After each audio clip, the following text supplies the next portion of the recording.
ఈ రోజు ట్రేడ్ ఎలా చేయబోతుందో చెప్తానండి. ముందుగా ప్రీవియస్ డే అనేది ఏం జరిగిందో తెలుసుకుందాము.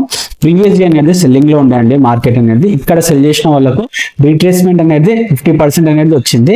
కాబట్టి ఇక్కడ సెల్లర్స్ ని టార్గెట్ అనేది చేయకూడదు. అలాగే ఇక్కడ సెల్ చేసిన వాళ్ళకు రీట్రేస్మెంట్ అనేది ఇచ్చింది మార్కెట్ అనేది. ఇక్కడ చూడండి, ఇక్కడికి మనం చూస్తే రీట్రేస్మెంట్ అనేది జరిగింది. కాబట్టి ఇక్కడ ఉన్న సెల్లర్స్ ని విధంగా టార్గెట్ అనేది మనం చేయము.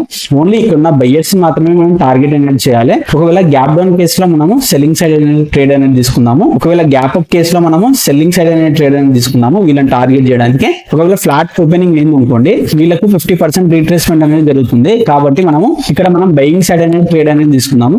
వెయిట్ చేద్దాం, మన మార్కెట్ అనేది స్టార్ట్ కాబోతుంది. ఇక్కడ చూడండి, మార్కెట్ అనేది స్టార్ట్ అయింది. ఈ సపోర్ట్ ని బ్రేక్ డౌన్ అనేది చేసింది. చేయగానే చాలా మంది సెల్లర్స్ వచ్చి ఉంటారు. ఇక్కడ చూడండి, ఈ క్యాండిల్ చూడండి, ఇక్కడ బయ్యర్స్ ఉంటారు. ఇక్కడ చూడండి, ఈ క్యాండిల్స్ మీద హ్యామర్ క్యాండిల్ ఉంది కదా, క్యాండిల్స్ మీద చాలా మంది బై చేస్తూ ఉంటారు. ఇక్కడ చేసిన వాళ్ళు ఈ విధంగా వాళ్ళ స్టాప్ లాసెస్ అనేవి కొట్టేసి ఇక్కడ ఓన్లీ సెల్లర్స్ మాత్రమే ఉన్నారు. ఈ జోన్ లో సెల్లర్స్ దీనికి మార్కెట్ అనేది పైకి అనేది రావాలి.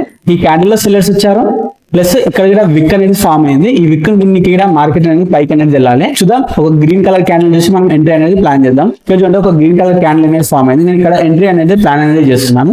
ఇక్కడ నా స్టాప్ లాస్ అనేది 50 పాయింట్స్ అనేది ఉంటుంది. టార్గెట్ అనేది 140 పాయింట్స్ అనేది ఉంటుంది. వెయిట్ చేద్దాం, మన టార్గెట్ హిట్ అవుతుందా లేదా చూద్దాము. ఇక్కడ చూడండి, ఇక్కడనే కన్సల్టేషన్ అనేది అవుతుంది మార్కెట్ అనేది. ఇది ఈ జోన్ ని బ్రేక్అవుట్ అనేది అయింది అనుకోండి, మనకు ఈ టార్గెట్ వచ్చే అవకాశం అనేది ఉంది.